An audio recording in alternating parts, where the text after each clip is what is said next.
welcome to ML So today we're going to continue with the video series Coding from Scratch, and we're going to continue coding up our binary classifier. So without further ado, let's just have a quick recap as to what we talked about. So what we did in the previous sessions was that we implemented our sigmoid function, our cross entropy function, the derivative cross entropy function, and the derivative of the sigmoid with respect to its input. And this is our blog post at ML. So this is our simple neural network. So we have one-dimensional inputs, x1, and x0 is the bias unit. Each one of these inputs has a weight associated with it, w0 and w1. They're linearly combined, w1x1 plus w0x0. Then that would constitute z. And then z will go through some nonlinearity, which in this case is your sigmoid function, which would be your y hat, the actual output of your network. And then using the binary cross entropy error function, we determined the quality of the answer, how accurate it was. And we also made some data set of 500 points, and we just did some visualizations, and we have basically two classes, the red points and the blue points. And the job is that, remember, they are one-dimensional, okay? And the job here is that can I make my neural network learn a decision boundary between the blue and the red? Like if I start with a random line in the space, will this neural network learn to sort of bring it down or up or however it needs to do so to make sure that all the blue points will fall on one side and all the red points will fall on the other side? So that is the main question.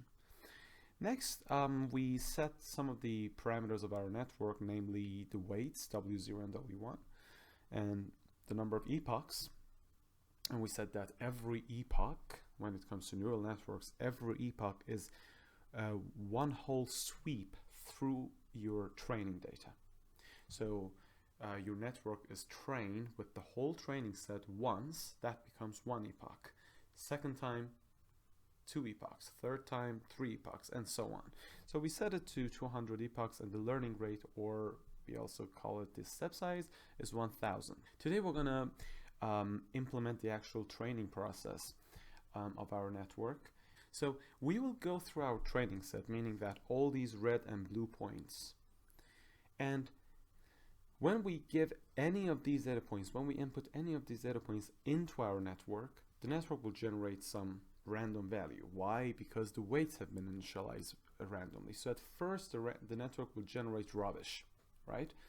And then the question is, if I keep giving the network these blue and red points values, and when it generates an output, if I tell the network what that data point originally was, to which class it belongs to, blue or red, can the network finally learn a decision boundary between the two? So that is the main question. So number one thing that we need to do here is to go through our training set multiple times, meaning that in our case we have 200 epochs. So we want to go through the whole training set, which is all the blue and red points, and we want to do that 200 times, right? So it means we need a loop. So I'm going to say for eep, short for epoch, in range epoch, which is 200, right? Now, the question is, at every epoch, what am I going to do? And why do we have epochs anyways? So usually what people do, at the beginning of every epoch, they shuffle the training set. And shuffling the training set would help accelerate the training process. It sort of smooths out your error surface, makes the whole experience that much better. Basically, it adds a little bit of noise to the training process as well. And since this is not a neural network course, I'm not going to go through it too much, but the shuffling idea is very important.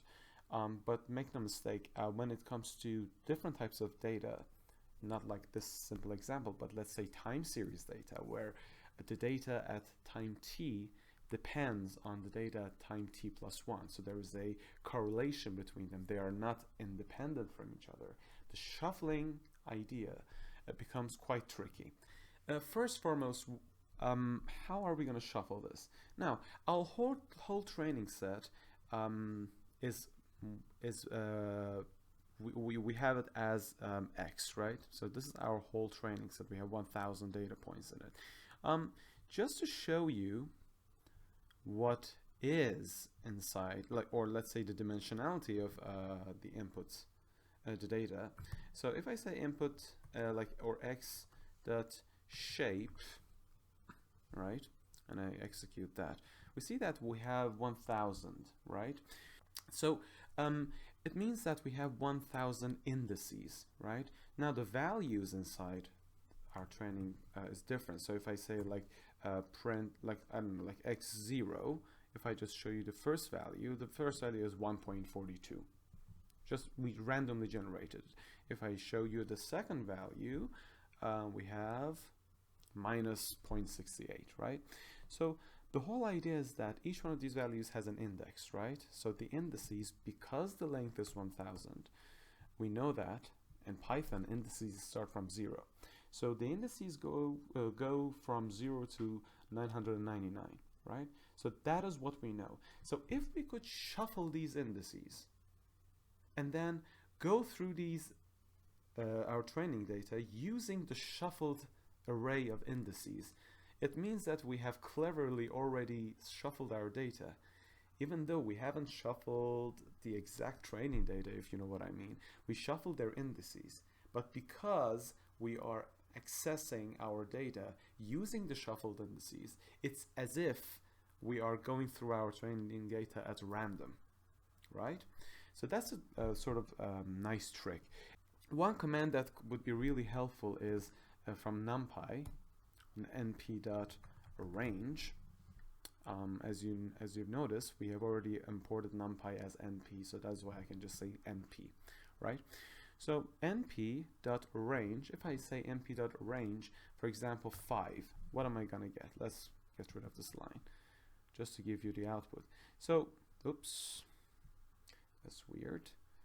Oh, misspelled, sorry. So it gives me 0, 1, 2, 3, 4. So all the numbers in that range, except for the actual number that we have there. So if I say x.shape, which is 1,000, and then I get the first element of it, which would give me the actual 1,000, the value 1,000.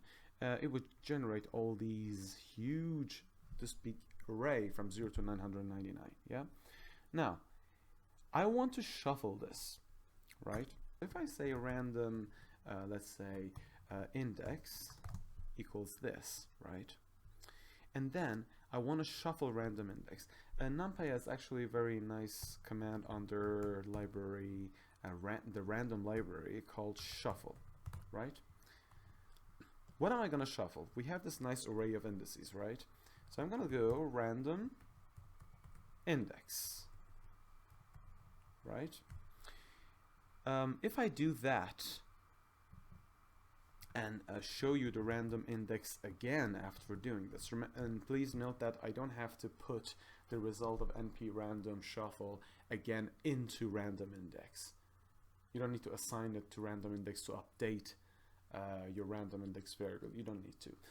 It just takes care of it automatically. So if I print it out immediately after shuffling, you see that we have this jumbled up array. But we know that the minimum value is 0 and maximum value is 999. Yeah? So these operations are important. I'm just going to directly copy and paste them in our epoch loop. I'm just going to click tap, okay, so that the indentation is correct. Now, what we have to do here is that we have these shuffled indices, right? Now we're going to go through the indices, the random index array, grab every one of them, every one of the values, and then access our X, which is our training set, based on the value of these indices, right? So it means that we are randomly going through our training set. Remember, we are still, programmatically speaking, we are still in the first shuffle, or let's say in the first epoch, right? So we need another loop to go through this random index array. So now I'm going to say for I in random index. So at every iteration, I becomes one of those values, and every one of those values is an index of your X. So you're accessing at random places of X. So at every one of them, what am I going to do is, first of all, I'm going to access that particular value. So that would be X of I would be my starting point, right? My data, my ith data, right? What am I going to do now? I'm going to have to grab this data and do the forward pass in my neural network. So if you think about it, if you look at our network here, I will grab the first element, which is x1 here. x0 is always 1 as a bias unit. I will generate z. I will make it go through the sigmoid function. I will generate y hat. And then I will compute the error if I want to just to show that the network is converging. So that would be the forward pass. So let's continue with forward pass. So as you can see, the forward pass is that your x has to be multiplied by your w1. So in this network over here, your x has to be multiplied by w1. x0 is always 1, so the result has to be plus, basically you have to sum it with w0 multiplied by x0, which would be just w0. So I'm making z here, w1 x1 plus w0 x0. So if I say multiplied by by w, let's say w1 is the value that we have here, plus we have 1 multiplied by w0, but since the result is w0, I'm not going to even write that. So what would this be? Think about it. This would be z. They also call this the pre-activation value. It means that before this neuron gets activated, what has it received, right? So z is the pre-activation value. Next step is to actually make it go through the sigmoid non-linearity. We have already implemented the sigmoid function. So we have it here, sigmoid. So it gets an element as an input. So, and this is the formula of sigmoid. So all we have to do is, I'm going to say the output of my network, or y hat, equals sigmoid of z. There we go. So that is literally the forward pass of our neural network. We can compute the error now, but let's ignore that for now. I want to show you the actual backpropagation step, which is quite important. So in the previous video, I talked to you about the chain rule, and I told you that if I want to learn the update rule for W0, for example, I have to grab my error function, and if I want to compute the derivative of the error with respect to, for example, W0, I would have to say the partial derivative of error with respect to W0, pay attention, equals, here goes the chain rule, the partial derivative of error with respect to y hat multiplied by the partial derivative of y hat with respect to z multiplied the partial derivative of z with respect to w0, right? So if you multiply all of them together, you get the partial derivative of error with respect to w0. And we said that it means how sensitive is my error to a small change in w0. Because if I know that sensitivity, that would tell me how I should change my w0, okay? So we have already implemented the partial derivative of the cross entropy function, which is our error, with respect to y hat. We have already implemented the partial derivative of y hat with respect to z, which is the derivative of the sigmoid function with respect to its input. And what we never talked about the partial derivative of z with respect to w0 or w1, which is really easy. If you look at the plot over here, we have z as w1 x1 plus w0 x0.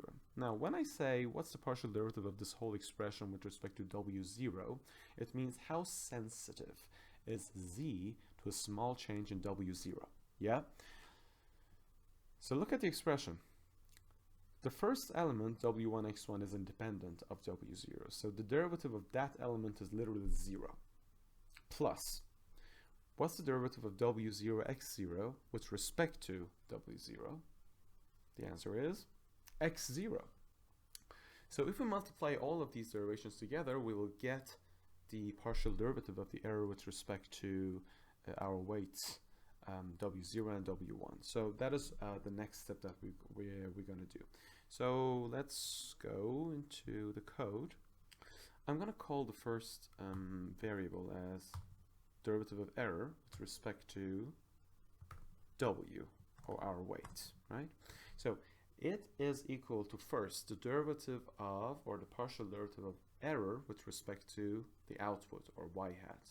So we have implemented this as a derivative of the cross entropy function, and it first accepts y hat and then accepts the actual output with respect to this particular x with the or let's say the ith input, right?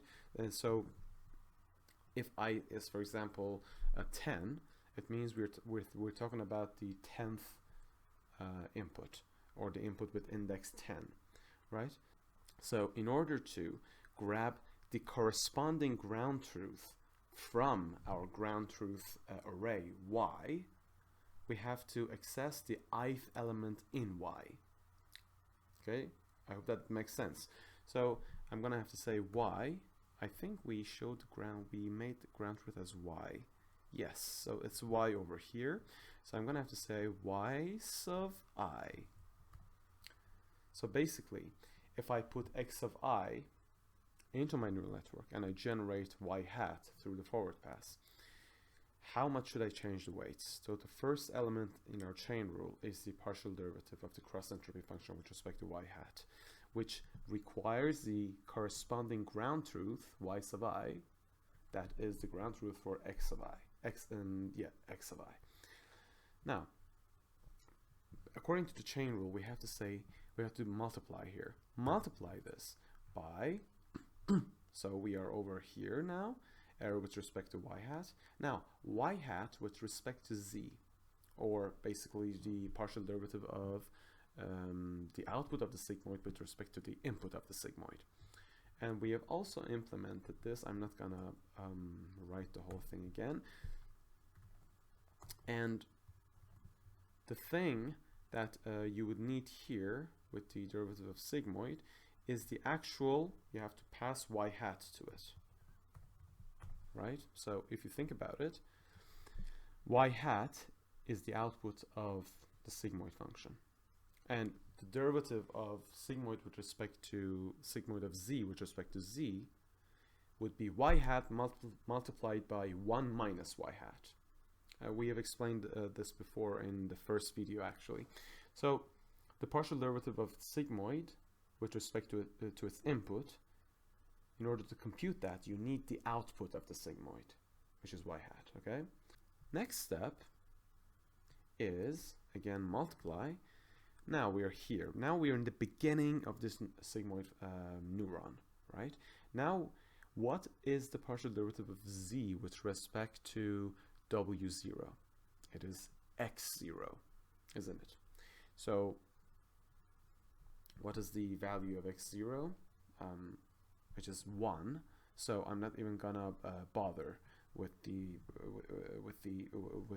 writing 1 here, because it's just ridiculous. You don't really need to do that.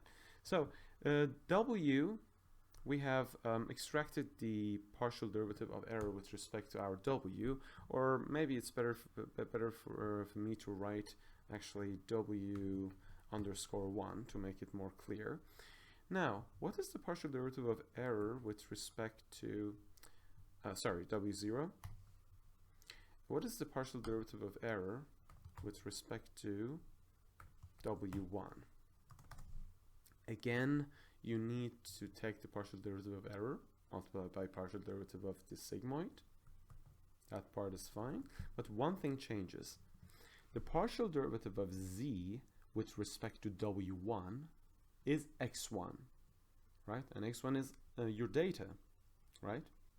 It is not like x0 that is always equal to 1, right? So you have to say multiplied by your data, which in this case is x of I, right? So now you have the partial derivative. Let me put d over here. Yeah. Now you have the partial derivative of your binary cross-entropy function with respect to both of the parameters of your network. That is good. Now, when we have these, when we have the sensitivity of our error with respect to the parameters of our network, how is that going to help us update the parameters?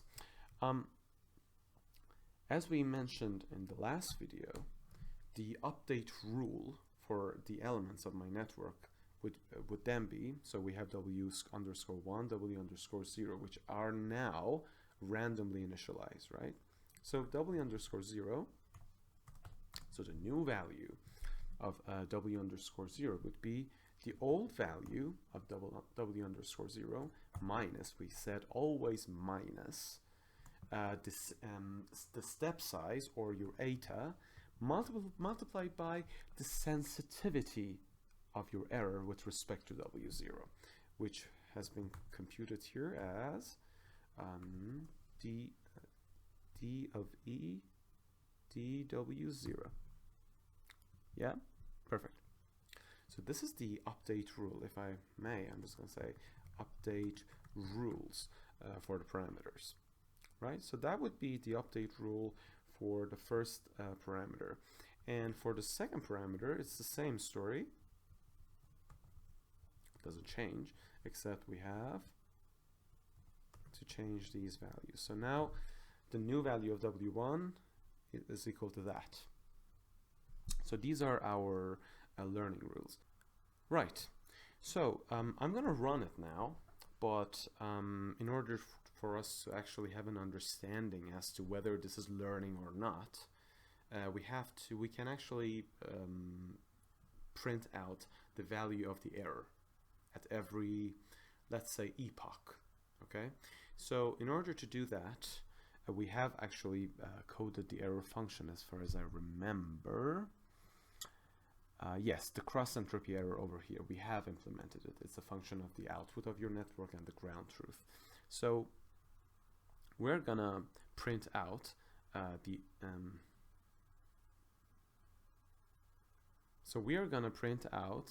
actual error at the end of every epoch. So in order to do that, let me see. A good way to do this is that I will, at the end of every at the beginning of every epoch, I'm gonna define this empty array, right? And for every data point that we generate, we have an error, because for every forward pass we have an error, right? So I'm just gonna say compute the error. I think, let me just copy and paste the function over here. That's my function. Copy.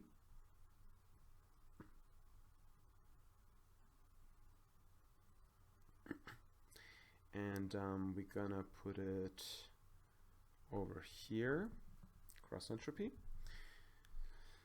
And the cross entropy is a function of your y hat and the actual ground truth, right? So you have already generated your y hat, and we said that the corresponding ground truth for the ith x, or x of I, is y sub I. Yeah? And I'm gonna put this in my empty list over here. So for every generated output that we compute an error, we're gonna add it to our list. And then I'm going to show you what am I going to do with that. So in order to append something to a list, remember the value of this whole thing, this cross entropy, it would be just a number, a simple scalar, right? So I'm going to say e.append, because lists, this is how you add elements to a list in Python. So e.append your error, okay, for every data point. Now, what you can do later on, remember that you are resetting error at the in the beginning of every epoch. So when the second epoch starts, E will be reset and it will be empty, right? But before it happens, I want to know how I've done, right? So I'm going to say print,